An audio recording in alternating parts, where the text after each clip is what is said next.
All right, I kind of want to take a little different approach with this. I've got a 661 for a customer, and then I've got a 661 that's a project fun solve for me that we're going to use a Wiseco piston in. So let's talk a little bit about an evolution of the 660 platform 066. If you look back in the early days, this is an old red light cylinder, and you see how tall that intake port is. I feel like you don't have enough velocity to really have that crisp throttle response. You can get there, but it's forced. And then they came out with a 661, and this one's not quite as tall. And this is get down in here, let's take a look. There's your data manufacturer, January of 19. So this is the older style of 661.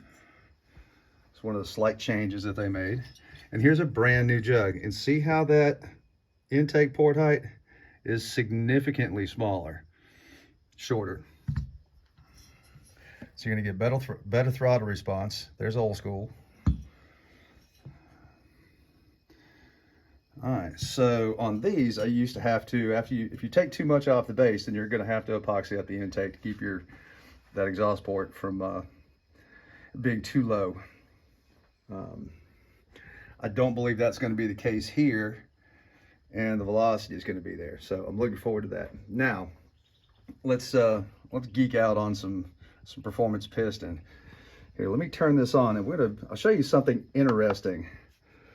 Let me back out just a little bit. All right, so we're in grams, and so there's a stock piston at 106 grams. I doubt that doesn't change anything. So 106. And here's your Wiseco piston at 103. Now, this piston's significantly larger. And here's one of the best things. So if you ever port one of these, there's your exhaust side. That's just a little bit of carbon scoring right there. You can't feel it, it's just cosmetic. I ran over that with some superfine, and I think this is gonna be fine. We'll get on some better oil. But you see where that pin locator is? They don't leave you hardly any room on that exhaust port. It's right there to the edge. So you can only widen on the clutch side, because this flywheel side, that pin's right there at the edge. You don't want to go any farther over. So let's look at these side by side. And here's the intake side. So you got a single ring, and look how much more meat you have to work with. You know, this is just some break-in stuff on that new jug.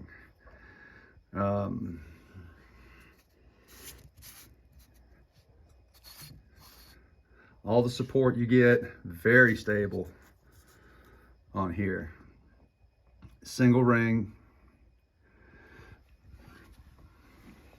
So the weight savings isn't huge, what you end up with, and this is almost plug and play. I've done a few heat cycles with this, and if I take you in, you can actually see right, we get something to point with. Right there, we had a little bit of contact. Okay, this is from the old. This is a part saw that I rebuilt. There's a little bit of heat. Bearing's fine. Don't everybody get their panties in a bunch. Same thing on that side. On that little diverter, whatever, had a little bit of contact. So I did have to just whittle just a little tiny bit off of right here. Where we go? Off of right there. Just to keep that from, and rotating the assembly, I didn't have any issue with that. And you know, it still had the gasket on it. So there's something to be aware of. It wasn't obvious just rotating it, but under full speed, I guess it's just that close. I didn't hear any slap, I didn't hear any knock, anything else. Just as after the tear down, after a couple of heat cycles, that's what I got. So let's go back to this. Again, I don't think this is as much weight savings as is performance. So we're at 121 for the whole shooting match, both rings, clip, and pin. And the Stihl's got a tapered wrist pin, whereas the Wiseco comes with a straight, solid, non-tapered pin. And we're right there at the exact same weight. Let's see what changes if we use this lightweight pin. Save a few grams. I'll probably have one around, and just for that little bit, I don't think it'll really make a hill of beans, to be honest with you. But this does come with a small pop-up. You can see right there, it's gonna be a nice bump in compression. And I think this is more for, you know, plug and play. I think you'll actually get better, because I did measure this, and this will probably take care of, even in these older original series of jug with the larger intake port, the skirt's a little bit longer, about 45 thousandths. Forgot what it was. I measured it before I started filming. So that's going to be a big plus on that intake side. All right, we're going to do the stock piston in this build, and let me get the rest of the port work done, machine work's done, and we'll put it together with the factory piston and go run it and see how far I can go with that. And then next week I'll get the machine work done to this new jug and see how much go fast we can get with all this extra room that they're giving us with this Wiseco piston. All right, little progress report. On the 661s, you want to relieve some of that so you can get a little bit more flow to the upper transfers. There's my little wafer strip of JB Weld epoxy. Uppers have been raised, chamfered on both sides. I have actually everything opening at the same time instead of the stagger that's originally there from the factory. Exhaust port, and let's take a look at that side. There's still some of the factory chamfer there, so I didn't touch that side at all other than to raise. And here, let's take a look at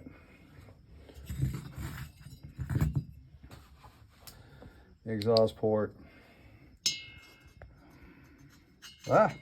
Way too much light. Let's turn this down. Try that, maybe it's a little bit better. Oh, it's so shiny, I can't see.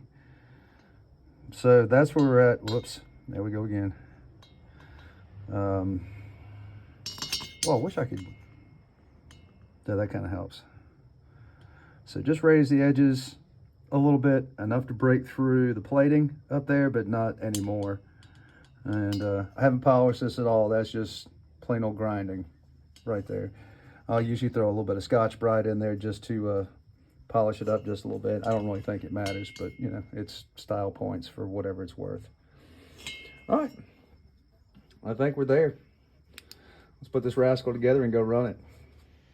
All right, just did maybe a half a cut in this big ugly stick of red oak. She's got some grunt. Too bad I only have a 32-inch bar. I don't think it's doing it quite justice. That's a full comp chain. It's been accessorized. We want to go to these bark boxes, and there's a max flow kit on it. Let's let this thing eat.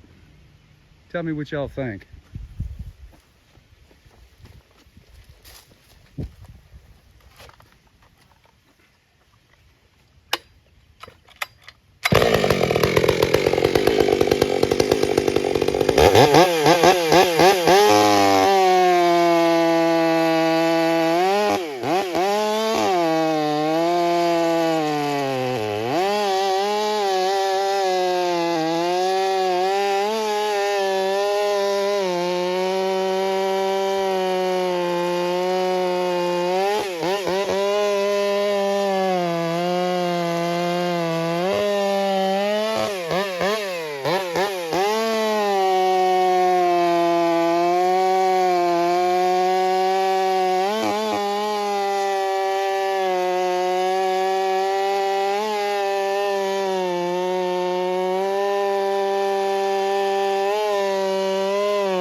really was pulling on that thing about as hard as I could.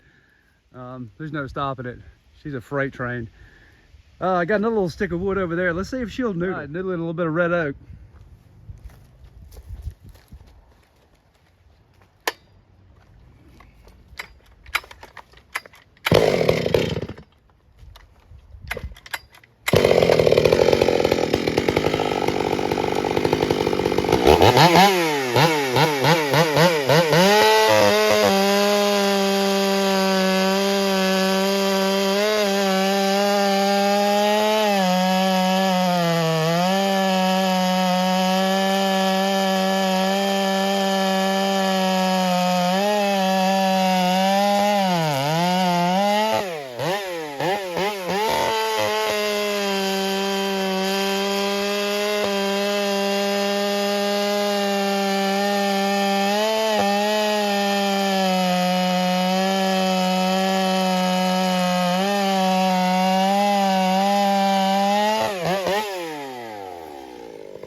Sorry, I got carried away. I was having a little too much fun.